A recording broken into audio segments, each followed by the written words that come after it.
Steve Chan for Senate. That too. Yeah, were you like Chan the I man?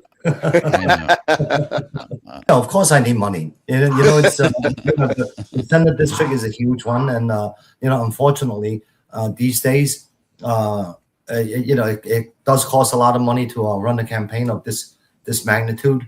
So my Senate district is fairly large, consisting of officially 350,000 constituents. But if you want to count everybody else that probably didn't fill out the census data, it's probably closer to maybe 600,000 people that fall under my constituency. All right, so people can donate at SteveChanForNY.com. SteveChanForNY.com. I just want to go about doing my own business. I want to help the constituency. I want to try to make a difference. I'm the guy that broke up the Democrat supermajority in the New York State Senate, so they can't override the governor's vetoes. So our governor, as bad as she is, she should like me a little bit, because I gave her a little bit more power back when I broke up that supermajority. I just want to go about helping my district and the city of New York and the state of New York. I do stand up and speak freely against what's wrong, again, with common sense. I don't owe anybody anything. I don't. That's why I call myself not a politician. I call myself the anti-politician. I won't take donations from certain lobbyists. In fact, all lobbyists. I want the people's support. I want to speak on behalf of our common sense people. Southern Brooklyn. All right. Well, we have an audience that is supportive of law and order, and there's no reason why Stefan in particular can't take out a pen and write a big fat check. So I wish we had more people like you. I was going to say politicians, but I know you don't consider yourself a politician, so I'm just going to say people just like you. I wish we had more and more of them running for office. Well, thank you. There are a bunch of us. Common sense people, working folks, people that have done something with our lives. And, in fact, this wasn't even my idea to become a New York State Senator. It wasn't my idea to run. You want me to tell the story?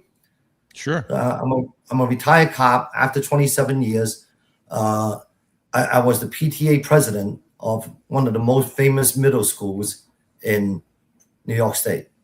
My daughter is very studious. She got into the #1 school in New York City, and it's at the time it was #3 in New York State.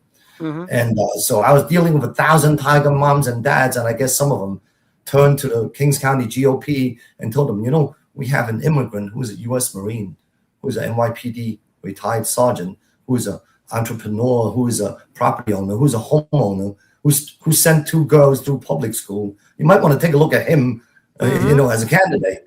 And they kept hounding me to run for Senate, and I kept telling them, no, I'm retired. Don't bother me. And what finally made me run was, as I said, I was a volunteer for 10 years in 2 schools in New York City. PTA president, school leadership team, Title I chairperson. I did it. I was up close and intimate with our schools. I want to help our school children. And I did. So I absolutely adore our kids, and I want them to be educated. So when Mayor Adams shut down James Madison High School, told the kids to stay home, and put the migrants in there, and that was the straw that broke the camel's back for me. And enough nonsense. I knew I had to do something about it. But and not to look down on the migrants. A lot of those children were the children of migrants themselves. Mm-hmm. Mm-hmm. They are migrant children. They need to go to school. Some of them need to eat in the school. Their parents need to go to work, and you're shutting down the school on them. And that's the most ridiculous decision I ever seen from Mayor Adams, aside from placing the homeless shelters right next to the subway stations. Well, I'm glad you stood up, and I'm glad that's what it took to get you your career launched.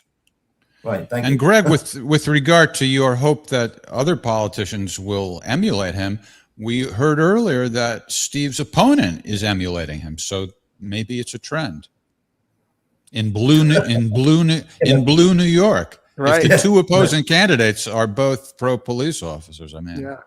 Well, I suspect Senator Chan is the more genuine candidate, if I had to make a guess. That's what I would like to think. Yeah. Well, that's probably I mean, true. You're right. Right. I mean, after all, I'm in the neighborhood 50 years. I know every corner, every building.